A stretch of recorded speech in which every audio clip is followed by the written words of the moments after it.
Welcome to this explainer. Today, we're unpacking the actual mechanical layers of working with large language models. We're going to build this up from the absolute smallest atom of data all the way up to fully autonomous systems. So if you've ever felt like the AI terminology out there is just this massive tangled web, well, you're in exactly the right place. We're going to straighten the whole thing out right now. Here's the roadmap for today. First, tokens and the context window. Second, the art of prompt engineering. Third, advanced prompting patterns. Fourth, function calling and tool use. And finally, models, harnesses, and agents. Let's get right into it. Section 1, tokens and the context window, the foundational layer. To really understand how AI thinks, we first have to understand exactly how it reads. Okay, so the absolute most crucial thing to grasp here is that models do not read characters or words the way you and I do. No way. Underneath every single prompt you type is a tokenizer. Usually this is running an algorithm called byte pair encoding, or BPE, and what it does is it converts your text into these tiny mathematical puzzle pieces called tokens. A token might be a whole word, sure, but it might just be a piece of a word, or literally just a single punctuation mark. As a handy little rule of thumb for English text, one token is roughly equal to 4 characters. So that's about 3/4 of a word. Take the word unbelievable, for instance. The model actually processes that as 2 completely distinct tokens, un and believable. A super common name like Alice might just be 1 token, but a really rare word, that could be chopped up into 3 or 4 pieces.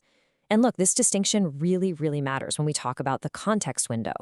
That's basically how many of these tokens the model can juggle in its head at one time. Even with these massive 1 million token context windows we're seeing today, you got to remember that a standard 600-page novel eats up roughly 250,000 of those tokens right off the bat. And here's where this token math has a very real, very massive impact: your wallet. Because API pricing and context windows are strictly measured in tokens, processing non-English languages can be surprisingly expensive. Languages that just weren't heavily represented in the model's original training data, think Hindi, Tamil, or Swahili, they can end up using 2 to 5 times more tokens per word compared to English. So practically speaking, running the exact same prompt in Swahili could essentially cost you up to 5 times as much money. It's wild, but that's how the math works out. All right, so once the model reads those tokens, it has to predict the next one. It generates this massive probability distribution, and you get to turn the dials on how it picks the winner. First up is temperature, which is basically your randomness dial. Set that thing to 0, and you're doing what's called greedy sampling. The model is just going to pick the most likely next token every single time. That's absolutely perfect for coding or strict factual recall, but if you crank that temperature up to 0.7 or 1.0, the model gets much more creative. Then you've got settings like top P or nucleus sampling. This tells the model to only pick from a specific, smaller pool of highly probable tokens. That ensures that even when the model is getting creative, it doesn't just start spitting out complete nonsense. Moving on to Section 2, the art of prompt engineering, directing the output. Now that we've got those token settings dialed in exactly where we want them, let's look at crafting the input to actually get reliable results. Look, you can completely forget about offering the model a $200 tip or telling it, hey, you are a genius. Those magic little phrases, they're relics. They worked on older, much more fragile models. Real professional prompt engineering today relies on specific structural techniques to guide the model's behavior. The absolute highest impact things you can do are be explicitly specific about the exact format you want, give the model 1 or 2 concrete examples of your ideal output, state your constraints right up front, and, this is a big one, always ask the model to explain its reasoning before it gives you the final answer. Let's look at a practical example of a really solid system prompt. You are a Python expert. Boom, that sets the persona right away. Use only the standard library. That establishes a firm, clear constraint. Return JSON with fields XYZ, and that guarantees your structural formatting. When you combine all these elements into one single bulletproof instruction, I promise you, your outputs are going to be vastly more reliable. Let's jump to Section 3, advanced prompting patterns, strategies for complex logic. We're going to scale things up now and look at the actual named architectural patterns that researchers use to tackle much harder problems. When you line these patterns up side by side, you can clearly see the escalation. It starts super simple with zero shot. That's literally just asking the model a straightforward question. Then you step up to few shot, where you provide a couple of those crucial examples we just talked about. But when you hit really complex logic, you need chain of thought. This is where you explicitly tell the model to think step by step. And as we push even further into agent territory, we get patterns like React, which interleaves the model's thoughts, its actions, and its observations.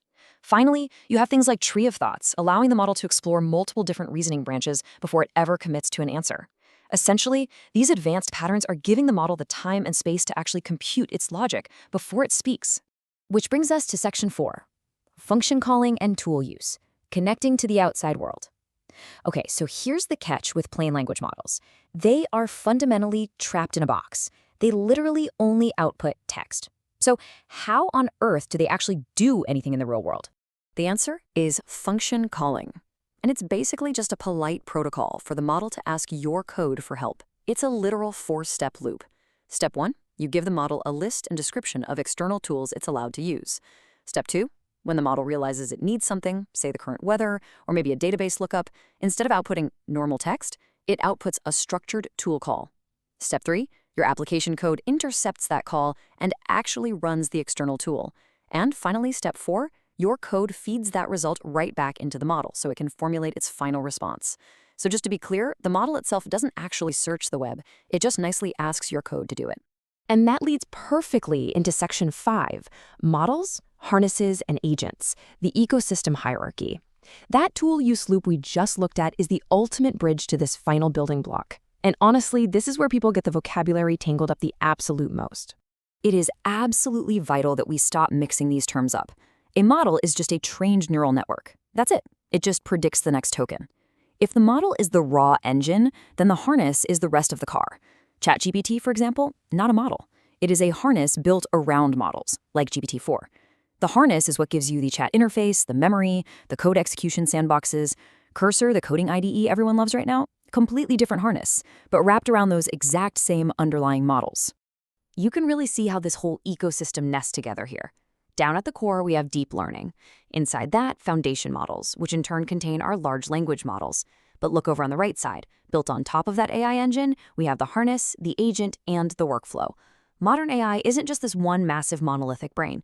It's really a series of distinct modular layers stacked on top of each other. So let's quickly clarify those top layers, the workflow versus the agent.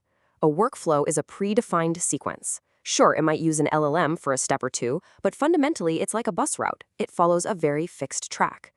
An agent, on the other hand, is a driverless car. When you take a powerful model and combine it with a sophisticated harness, specifically that function calling loop we just covered, you get an agent. You get a system that can autonomously decide its next action, use tools, observe what happens, and literally steer itself toward a complex goal without you holding its hand the whole way. We've traveled a long way today, right?